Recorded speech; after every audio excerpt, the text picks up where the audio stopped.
এই ব্যাগটা যে কই রাখলাম খুঁজেই পাইতেছি না, পুরা রুম খুঁজে আসলাম, পাইতেছি না।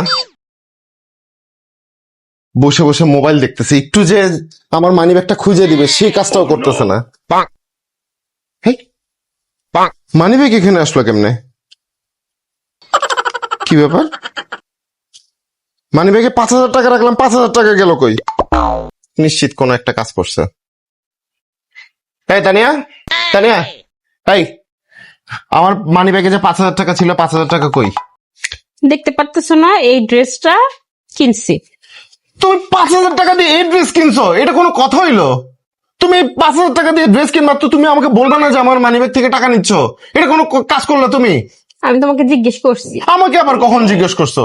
কখন জিজ্ঞেস করছি? এই দেখো, দেখতেছো হ্যাঁ সাদিয়া বাবির ছবি? হ্যাঁ হুম, হুম এই ড্রেস পরা না? হ্যাঁ হ্যাঁ, আচ্ছা, হ্যাঁ তাই তো দেখলাম। তো আমি তো জানি যে তুমি তো আর তার ছবিতে লাইক দাও নাই, তুমি এই ড্রেসটাতে লাইক দিছো, ঠিক আছে না? তুমি তো অবশ্যই এই ড্রেসটা পছন্দ হয়েছে দেখেই লাইক করছো।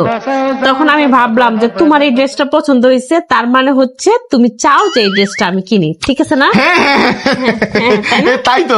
আসলে আমি সাদিয়া বাবির ছবি দিকে আর লাইক দিয়েছি নাকি? আমি তো তোমার ড্রেসটা ওইটাতে আমি লাইক দিছি, ঠিক আছে। তো? আমি যেন চাইছি যে তোমাকে এরকম একটা ড্রেস কিনে দিতে পারি। যাক, ভালো হয়েছে, তুমি দেখে নিজে দেখে কিনে নিতে পারছো, খুব ভালো হয়েছে, আমার খুব পছন্দ এটাই হয়েছে। তো, তুমি তো বলেই দিলা, তোমার হ্যাঁ। তাহলে তো আর তোমাকে জিজ্ঞেস করার দরকার পড়ে না, না তাই না না না, ঠিক আছে। ঠিক আছে।